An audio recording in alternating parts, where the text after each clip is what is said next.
Hello fellow crafters, and welcome back to another video. So in today's video I'm going to show you how I make my shrink plastic gems. Let's just get started. Okay, so first off I'm going to put up on the screen somewhere what materials I'm using and what I'm grabbing and stuff. So I feel like I always forget to talk about what I'm using, or I don't put it in the description box, but honestly it's the same thing. The Frosted Rough and Ready shrink plastic sheets, colored pencils, markers, that's it. All right, next, what I wanted to say is that I'm going to try to link below in the description box. Great. Okay, so in the description box, I'm going to provide a link where you can print sheets so you can make your own gems. I didn't come up with these sheets, I found them online, so I just want to say that they're not mine. I'm just helping you guys so you can print them out if you want to make your own stuff, and yeah, for nonprofit use, yada yada yada. Okay, first I am making some large gems, and with these I'm just using my Sharpie paint pen, and I'm giving them a white outline so that they can look really nice and pastel-y.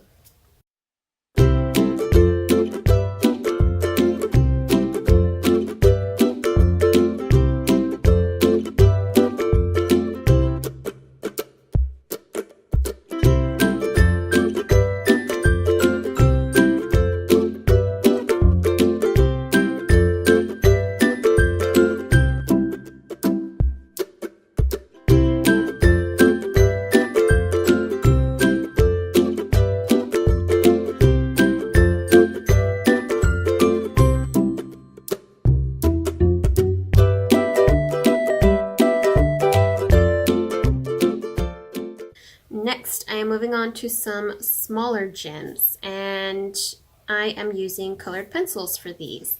The marker would be way too thick for this, so I'm just using colored pencils to outline these small ones.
Wanted to do like a bunch of different colored gems, so like the mini ones I basically just did a rainbow of colors, but you can do whatever colors you like the most, or just white outlines or whatever. I will say that these shrink really small, so I think a darker color would be better so you can actually see the details of the gems as opposed to just them being really tiny.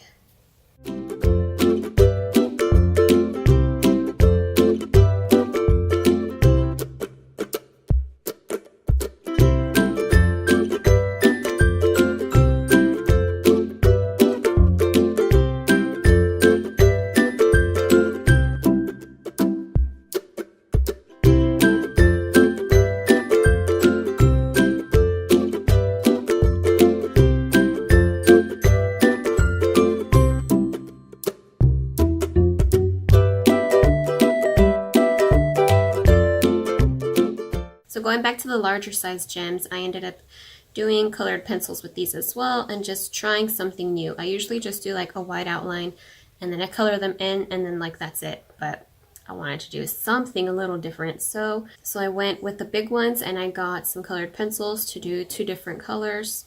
I also really wanted to have some black gems, so I only have one full black gem, and then I have one of the diamond shaped gems that I did half and half white, half black. Now there's a million different things that you could do with these.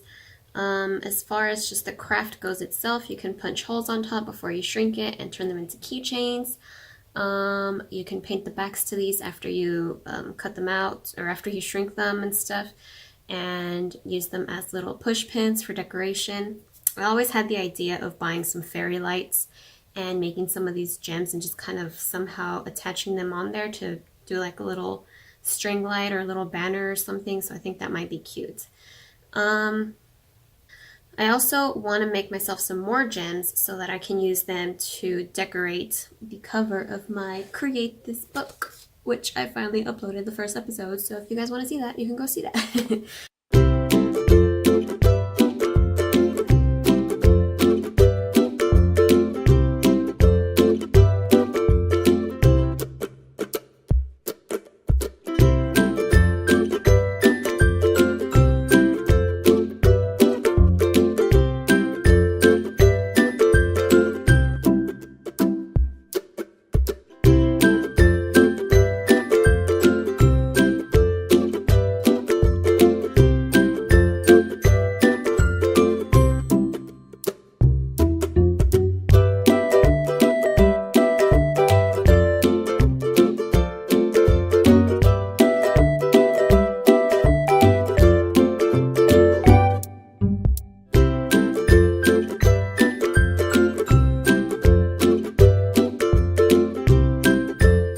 Alright, so now it's time to color these in, and I'm using some pastels. For the black heart, I wanted to keep it black, and I decided to just use a black pastel. By the way, I want to take the time to apologize for the shakiness of the camera in my videos recently.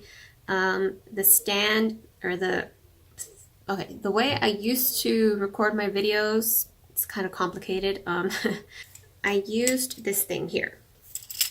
So it like flexes and whatever. This thing is also really shaky, so you put something on it and you move it and it's just like doing this for a long time. So what I would do, because whenever I'm doing something at my desk, coloring, drawing, erasing, whatever, this happens. Everything gets really shaky. So what I would do with this is I would clip it to my ironing board to the top, and then I would bring this down like this so that my camera would be right, or my phone would be right here recording, and I would lean my ironing board against a little dresser that I have sketchbooks and stuff in next to my desk. So the ironing board wasn't touching my desk, so that way if I was shaking something on my desk, this wouldn't shake because it wasn't touching my desk. So this thing broke, and I had to get a new one. And now the new one that I have has a different clamp on both ends. This part is a little bit smaller, thicker, and sturdier, but it still shakes. So until I can find a more permanent solution as to where I can clip it that won't be attached to my desk so that it won't be so shaky, the shakiness is just going to keep happening, so I'm sorry about that. Alright, so I didn't record myself coloring all of them in because that would be really, really repetitive, but basically I just colored them in, and you can do whatever you want. Multicolors, solid colors, no color, just the outlines. I think that would look kind of cool, especially if you're doing glitter and stuff. So I'm just showing you the before and after the before and after of them shrinking.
So I wanted to coat these with ice resin like I do with all my pins, but like I said, lately the ice resin that has been at the store has looked really crappy, really old, and I ended up buying one anyway. I don't know what it is about it, but half of it is just like solidified already. It looks like a jelly almost. Like the little air bubble that's supposed to be moving in there is like barely moving, if anything. So I don't know, I just decided not to use that at all. I meant to return it, but I think I've just had it in the trunk of my car forever. So unfortunately, that's $8 that are wasted. So anyway, I'm going to use a more friendly version of that, which is the Mod Podge Dimensional Magic. I don't love this stuff, but I don't hate it either. I think it doesn't give as good results as ice resin. So if you're wanting to make pins or something, you want to last a really long time, that you want them to look good. If you come up with your own designs and you're trying to sell them, then I highly recommend resin over the Dimensional Magic. It's just going to give it a better finish, I think. So since these are just for me to have at home, I don't care. I'm just going to use the Dimensional Magic. Alright, so like I said, I have these white gems, and I decided that I'm going to use my white glitter to coat them. And as you can see, I separated all my little gems, so if they're green gems, they get green glitter, blue gems get blue glitter, and so on. Okay, so next I'm going to take the Dimensional Magic, and I'm just going to put it on the mini gems, and I'm going to use a toothpick just to spread it out. You can also use the same toothpick or whatever, a push pin or toothpick, whatever you want. And if you see little air bubbles, you can just kind of tap the bubble and bring it off of the edge so that the bubbles don't just stay there and dry there. Adding the glitter and the Mod Podge to the mini gems took me like a good 30 minutes, I think. Like a good 30 minutes alone just to do that. Hindsight, I would have gone a little bit thicker with the Mod Podge, but some of the gems are kind of curved up like this. Like they're not completely flat, they're a little curved up. So what happens is gravity takes place and the Mod Podge just kind of sinks to the center, so a lot of them just kind of look crappy in the end. I would just say really make sure that all of your gems are perfectly flat, that they don't have any curved edges. Be generous with the Mod Podge. Don't worry about the overflow, just make sure that they're perfectly coated. I think that will really help. And then I had a fair amount of Mod Podge on my fingernail. Alright, moving on. I'm going to show you how I glittered the larger pieces, which are the ones I liked better than the mini ones. I have these two glitter paints, the Craft Twinkles and then the Glamour Dust. I think the Glamour Dust is much, much prettier than the other one. So for this video, that's the one I'm going to be using, not the Deco Art Craft Twinkles. Sounds funny, Craft Twinkles.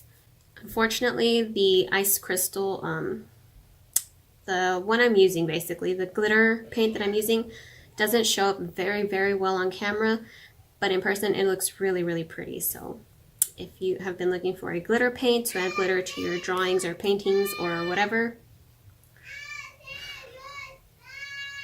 then you can use that one. So again, I didn't want this to be too repetitive, so I'm not going to show adding glitter to every single one. But what I did do was I added the glitter paint to every single one. I added different glitters, different colored glitters. So I used like iridescent on some orange glitters on other ones.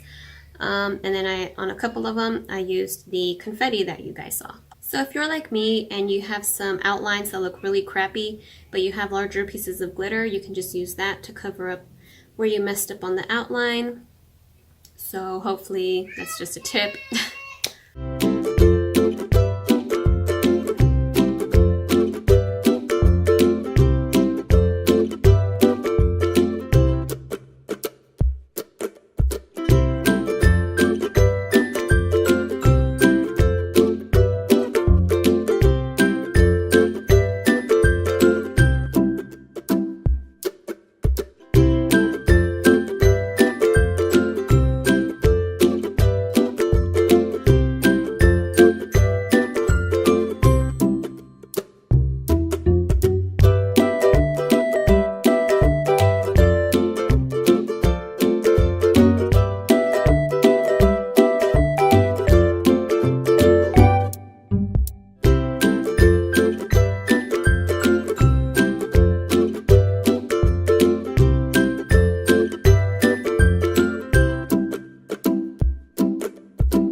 Alright, so it is now the next day, and you will see that some of the little gems got stuck to that little mat that I was using to Mod Podge them on. Some of them you can just pick them right up, you know, just kind of unstick them, unpeel them. Some of them you'll just have to come up with a more creative way to carefully take them off. Alright, so here's an example of what I'm talking about, the fact that the edges are kind of curled up a little bit, so the Mod Podge just kind of flattened out. I don't know what I'm trying to say. It just doesn't look that good. So in the end, I think these mini gems were pretty cute. I don't know if I'll do multicolored gems like this again. I might do lighter tones.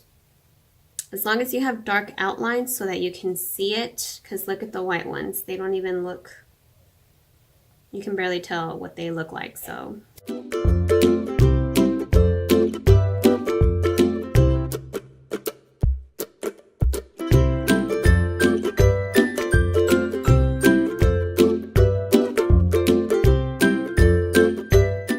Moving on to the bigger gems. By the way, did you see this one here? That black one just kind of blends in with that black paper. Alright, so here's all of the heart gems that I made. I think the black one was my favorite, and as much as I don't love the Mod Podge gloss compared to the resin gloss, I still love these pins. Pins, pieces, whatever they are. So like I said, you can add hole punches to these and then turn them into something. For me, I just kind of wanted to keep them in like a personal collection, so that's what these were for. You can also paint the backs to them like a white color or whatever color you want, and then add some pins, so you can just turn them into pins for a cork board or to give away or whatever. So if you have any questions as far as what I did or what I used, then just let me know in the comments and I will answer you as soon as I can. Which will probably be very soon because I don't have a life.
Alright, so that's how I made these shrink plastic gems. I think that they turned out cute. They're not very hard to make. All you have to do is know how to trace and you can make these.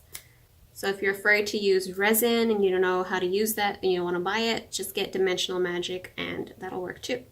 So thank you guys so much for watching. Let me know which gem was your favorite one or favorite ones. Again, if you have any questions as far as what I used or whatever, just ask and I will answer you. And yeah, that's it. Thank you guys for watching and I'll see y'all next time.